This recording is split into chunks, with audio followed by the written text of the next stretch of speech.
Hey, you wanted our replies to our bullying stories?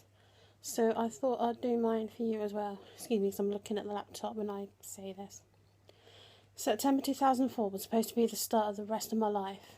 I thought wrong. From September 2004 until November 2007, I was bullied every day of my school life. The first few weeks weren't so bad. It was when it got to Christmas of 2004 where it all kicked off. My tutor at the time knew I was getting bullied, and he forced me to act it out in front of my whole tutor group, and there was like 35 in the tutor group.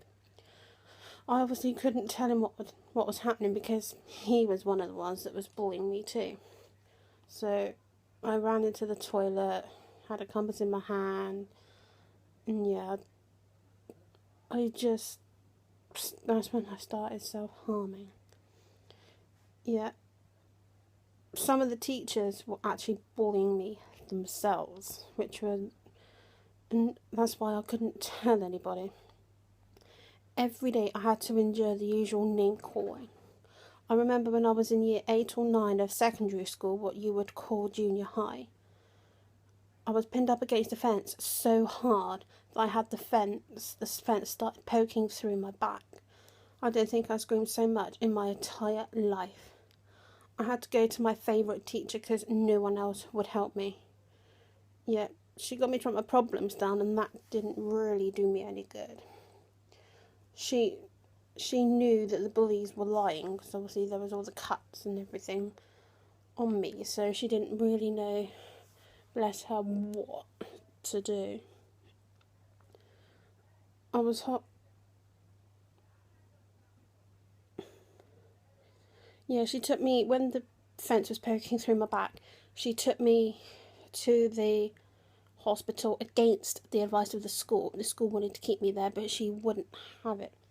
So we went to the hospital, and we found out there was a little bit of wire millimetres away from my spine, and that the joint in my hand and my wrist had physically been snapped because I was pushed so hard. What horrified my family at this point was the senior management, i.e. the principal. The school wasn't doing anything. I'd regularly run out of classes just to get away from the bullies. All the teachers obviously asked me questions, which I wasn't going to tell them because it was some of the teachers that were causing me the trouble. My favourite teacher knew something was going on, because I obviously wouldn't. Sometimes I'd run out of her lessons, even though they were lessons I enjoyed, like French, German, Spanish. She helped me slightly, but it didn't.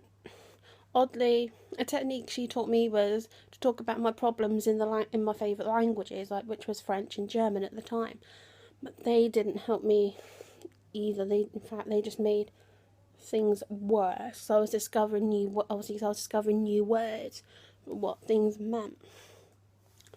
The worst case of bullying, what happened to me was I was coming out of a geography lesson, and I had to go up like 4 flights of stairs to get there.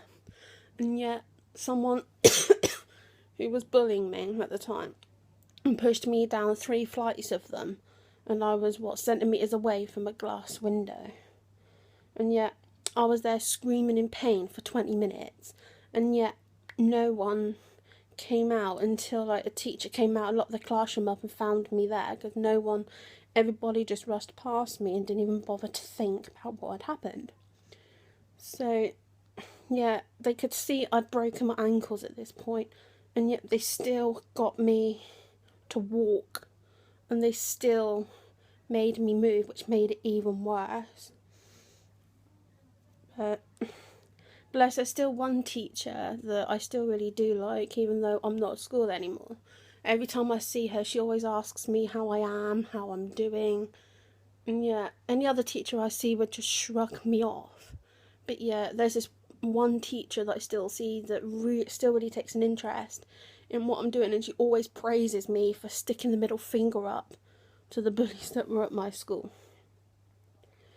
I had to switch schools in the middle of my GCSE year because things were getting so bad. My exams were coming up and I wanted the best for myself. Though I had to take 2 months out of school until I found a place at a school on the other end of the town where I live. Yeah, I showed the bullies the middle finger because within 4 months of being at my new school, I'd passed my English exams, I'd passed my science exams, and I'd passed my citizenship exams. So I passed 3 lots of exams in space of about 4 months.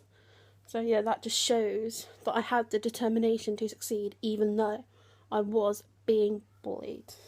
And that I was a new student and I just worked and worked and worked to get what I wanted. And yet, I liked the tutor that I had because, bless him, there was a language barrier problem because he was Welsh, I was English. But yeah, even my tutor took a lot of pride in me, and he always used to talk to me, and he always used to praise me and things, because none of my old tutors would ever do that to me. They would just all say, "Oh, you're not worth it," and "Oh, you're going to make nothing of yourself." Yeah, I passed all my GCSEs with flying colours. Yeah, I did extra GCSEs in languages, and I'd also been to college, passed my level 2 media diploma with an exam which was A-star, and on my level 3 I got triple pass, and I did a photography diploma which I'd passed with flying colours, dropped 1 mark out of the whole diploma. So that just proves that I didn't want to let the bullies get to me. Yet even though I saw some of the bullies around college and they still hadn't matured, I didn't give a toss about what they thought. Yeah. So school was difficult for me. Yet when I got to college, I had the loveliest of tutors. I had the loveliest of tutor groups. And yet, some of the bullies still haunted me in college, and yet my tutor, bless her, wouldn't have any of that. So at least that she showed me how to better myself, and she's seen that I had the drive to succeed, because in the first 3 months of being at college, I'd got distinctions in all bar one of my units. So that's the top grade that anyone can get. So that just proves I used my love of media and my love of filmmaking to show other people that bullying is not okay. Because I had some of my films shown in college and in local schools, and yet I shown it at my old school.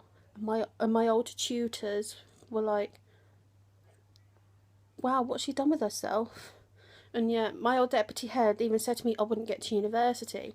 Yeah, I did a year at Exeter University in journalism, but unfortunately I had to pull out because of medical conditions, which is no fault of my own. But I am going back in September, so that just proves I had the drive and the determination to succeed. And I didn't, coming towards the end, I didn't let them get to me. And yet I'm glad I still have support from the Jelly and Dave family and the athletes and everybody else that I speak to on Twitter. So I can give advice. I've been there. It's happened to me in the most seriousness of circumstances.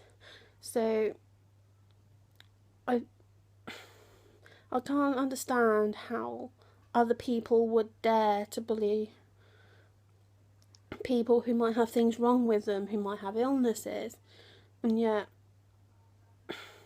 I still get bullied in my workplace, which is quite sickening.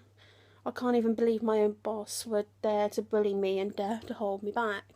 So he's stopping me from getting promotion, he's stopping me from doing things that I want to do, because he won't let me succeed. He always puts me down. And yet I'm going to prove to them that they're nothing to me, and that I've done better than I expected. But I don't know if you can see, but I got a little scar on my lip there.